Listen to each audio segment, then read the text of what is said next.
CFM, en Tarn-et-Garonne, le MAG. Madame, monsieur, bonjour. Rémi Taureau est là avec vous pour la prochaine demi-heure. Ça fait partie des moments importants pour les salles de spectacle montalbanaises. Il y a eu la présentation de la saison 2023-2024 au Théâtre Olympe de Gouges. C'était il y a 2 jours à peine.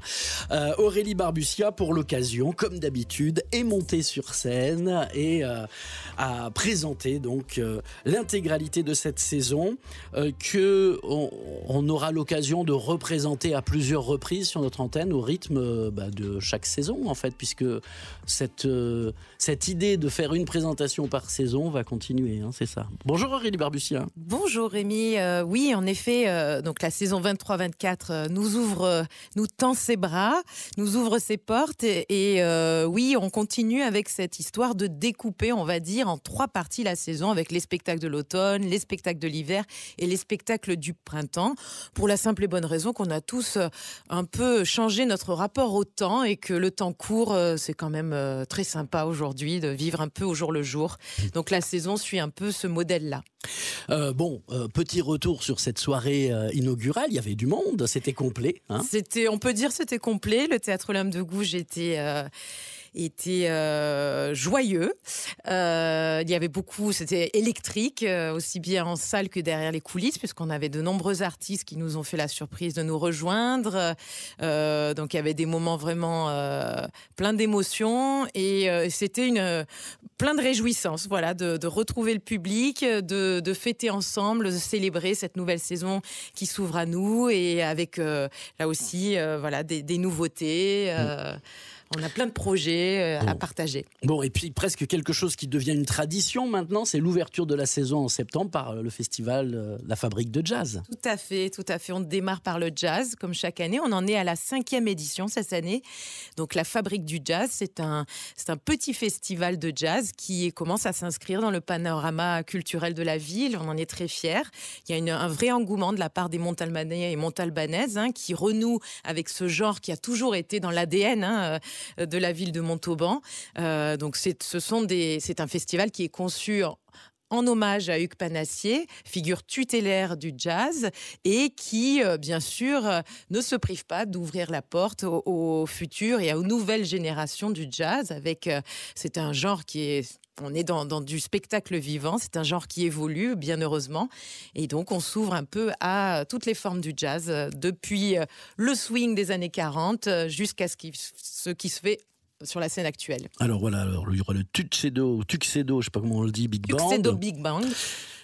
Aurore Voilquier Quartet. Là, c'est du jazz manouche, avec une leaduse femme. J'en suis très fière parce que c'est un monde encore très masculin, le jazz. Et une grande violoniste qui a suivi la tournée de Dutronc et qui est vraiment... c'est à la fois une bête de scène, une violoniste, elle chante, c'est une touche à tout. Et là, on met à l'honneur le jazz manouche. Donc,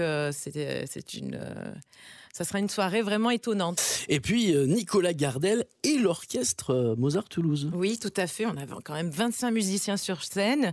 Il y a un panachage classique jazz qui est quand même assez intéressant. Donc, avec un quartet autour de Nicolas Gardel, quartet jazz, et puis 18 éléments d'un orchestre à cordes classique. Et donc, il va reprendre un peu tous les thèmes qui ont baigné, qui ont bercé son enfance. Donc voilà, ce sont des mélodies un peu populaires qui sont revisitées à la sauce jazzistique. Ça va être une très belle soirée là aussi avec Nicolas Gardel. Voilà, donc jeudi 21, vendredi 22, samedi 23 septembre, c'est comme ça que se lancera la saison 2023-2024. On écoute justement un extrait de Nicolas Gardel et l'orchestre Mozart Toulouse et on continue de parler de la prochaine saison du Théâtre Olympe de Gouges et de Rythmi avec Aurélie Barbutia. Tout de suite.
Voilà, Nicolas Gardel, donc sur la scène du Théâtre Olympe de Gouges le samedi 23 septembre prochain. Aurélie Barbutia, s'il fallait, je sais pas, résumer la saison 2023-2024, comment est-ce que vous feriez ? Alors c'est une saison qui se veut bouillonnante et joyeuse. C'est une saison qui est traversée par les questionnements et les enjeux du monde moderne, mais qui reste toujours source de plaisir. Et c'est une saison pour laquelle on a choisi un slogan, une devise, « Bienvenue ailleurs ». Donc l'idée, c'est de nous déplacer, de nous mouvoir, de nous émouvoir. C'est une saison qui tente d'élargir nos horizons. Et qui affirme une ouverture sur l'altérité. Voilà un petit peu l'idée de cette saison. Donc c'est un peu le fil rouge qui nous conduit de toutes parts. Et dans toutes les disciplines, toutes sont à l'honneur. Le cirque, la danse, la musique, qu'elle soit classique ou autre, et le théâtre, bien entendu. Voilà. Alors on va pas tout prendre dans l'ordre, mais allez, un coup de... Les vedettes, d'abord. Ah, les vedettes. Alors, on en a pas mal cette année. On a déjà Annie Dupéré, qui va endosser le grand personnage, l'écrivaine Colette, dont on fêtera le 150e anniversaire. Donc, une soirée avec Annie Dupéré, avec cette voix inimitable. Parmi les vedettes, allez, les têtes d'affiche, on a également André Dussolier. Là aussi, qui nous fait l'honneur de venir avec son nouveau spectacle Sans dessus-dessous. Ça sera au Théâtre Olympe de Gouges. On a François-Xavier de Maison, qui va parler du vin, et c'est un prétexte pour évoquer des anecdotes croustillantes. On aura également, parmi les têtes d'affiche, Jarry, dans le registre humoristique, Jarry, et puis alors attention, il y a juste une lettre qui les sépare, Fary, donc deux humoristes de haute volée. Que dire d'autre ? Franck Desmet aussi, dans La promesse de l'aube, de Romain Gary. On a le clown Léandre, qui est reconnu internationalement comme le meilleur clown qu'on puisse trouver sur la scène internationale. Le clown barcelonais. Il y a des vedettes. Il y a des vedettes. Dans les classiques. Dans les classiques. Alors, les classiques, il y en aura, puisqu'on a quand même la compagnie L'Éternel Été qui nous propose des fourberies de Scapin avec vraiment une proposition très impétueuse, très joyeuse, très virevoltante, dans l'esprit du théâtre de Tréteau. Voilà un grand classique. On a quand même le Così fan tutte, et là aussi c'est un opéra de Mozart sur le livret de Lorenzo da Ponte, et donc grand classique aussi, de l'opéra du moins. Ça peut être aussi vraiment une manière d'aborder l'opéra. C'est un des premiers opéras qu'on peut faire quand on ne connaît pas vraiment ce genre et ce registre. Les classiques, on a également, on a un spectacle très intéressant, Belle de Seine, qui nous renvoie au théâtre des années 1660 à Londres, au temps où, pendant 18 ans, les théâtres ont été fermés par les puritains et finalement rouvrent, et seuls les hommes sont habilités à jouer les rôles féminins. Et voilà que les femmes regagnent la scène, se battent, trouvent le moyen de retrouver et de refouler les planches. Donc là aussi, c'était un grand classique du théâtre, puisque c'est une mise en abîme. Et puis on a quand même Andromaque, avec une mise en scène de Robin Renucci, avec La belle langue de Racine. Des classiques, il va y en avoir. Monte Cristo, voilà. Bref, les classiques, il y en a. Les étonnants. Les étonnants. Alors, les étonnants. Les spectacles que Aurélie Barbutia glisse dans sa programmation pour obliger le public à avoir de l'ouverture. Oui, c'est vrai, c'est vrai. Alors, Solar, par exemple, du théâtre de masque. Ça, on n'a pas l'habitude d'accueillir du théâtre de masque. Solar, c'est l'histoire d'une prostituée qui officie dans une ville portuaire avec toute sa misère, son lot de rires forcés, de fausses joies, de vrais malheurs.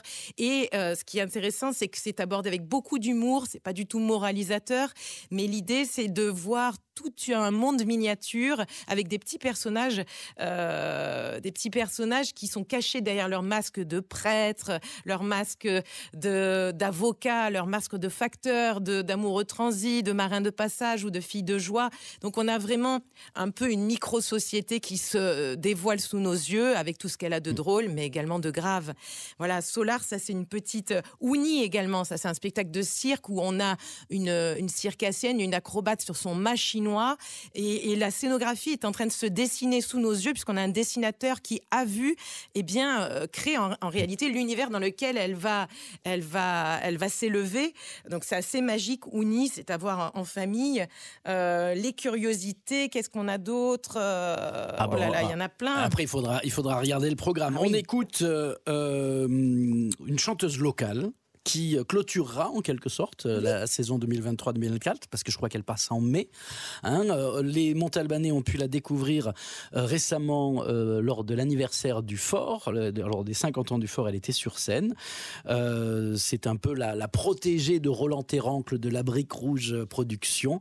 Elle s'appelle Mathilde Limal. On l'écoute. Il se tient debout, semblant absorbé par la danse de la mer. Son corps tout entier est planté dans le ciel. Sa veste s'agite dans l'air iodé du matin. Je l'entends se taire, même de très de tôt, on dirait qu'il prie. De tôt, on dirait qu'il remercie.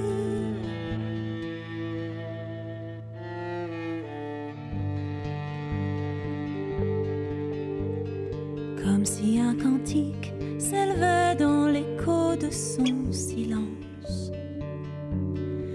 Il a dû dire tous les mots et l'eau est dépeuplée. Quelques fantômes virevoltent au rythme du vol des oiseaux. Il vit l'instant immensément présent.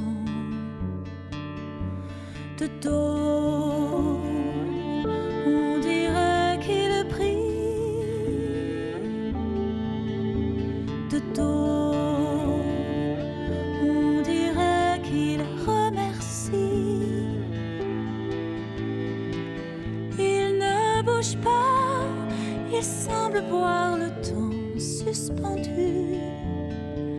J'aimerais me glisser dans sa peau, couler dans les veines de la vie et sentir enfin qu'être là, évidemment, être là.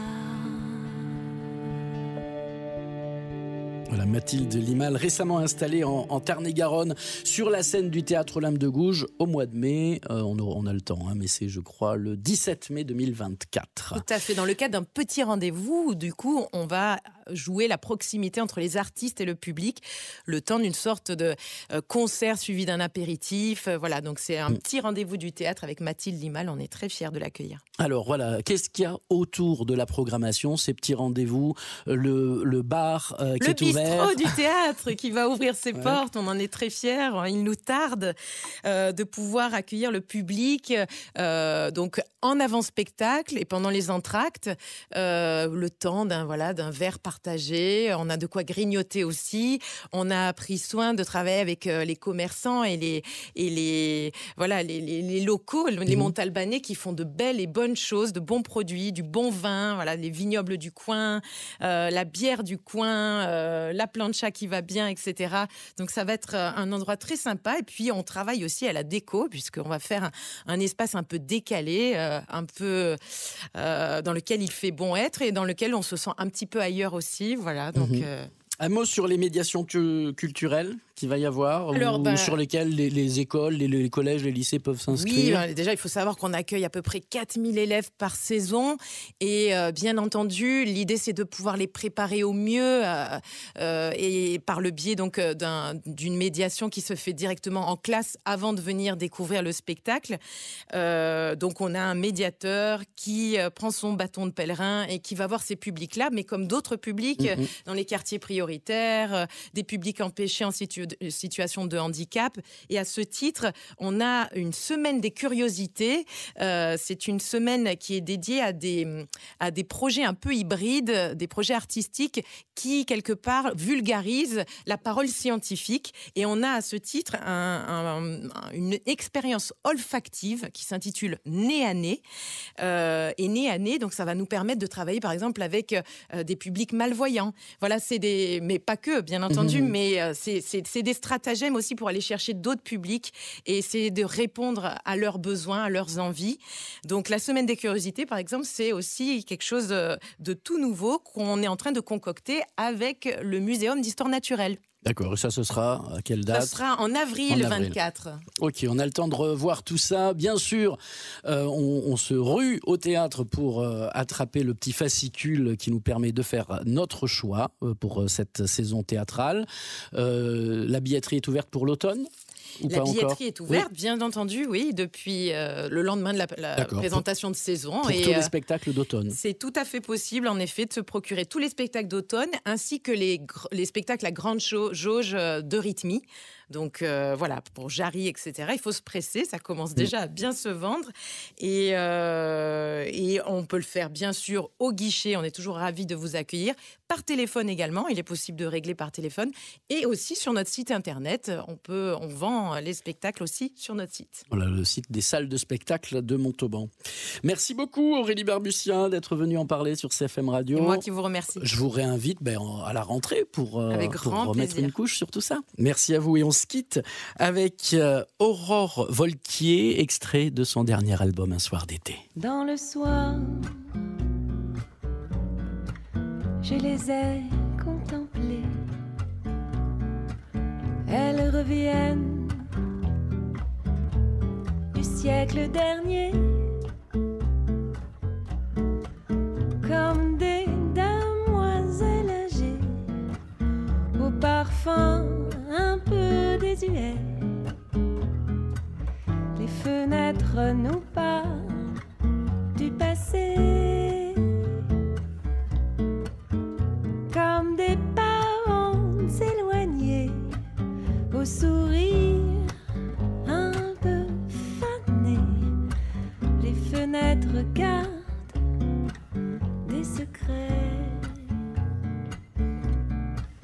Je voudrais m'asseoir tout à côté,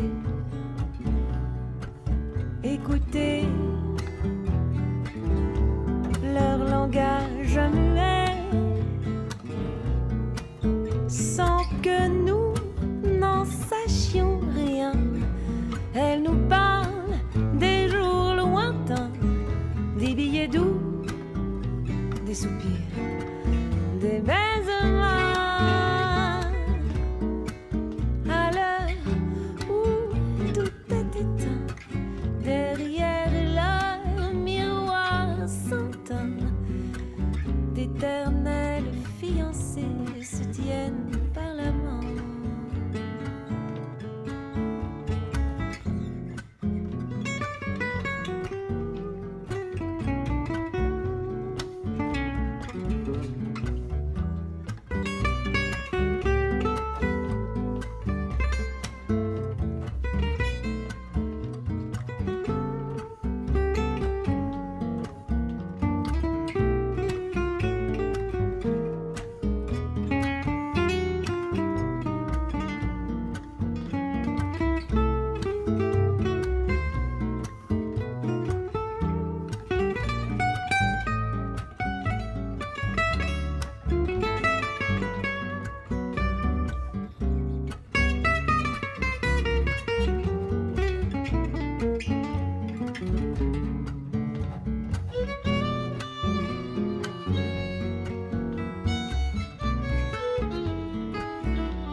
matin,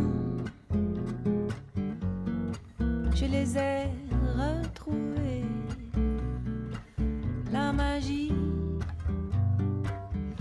avait tout emporté.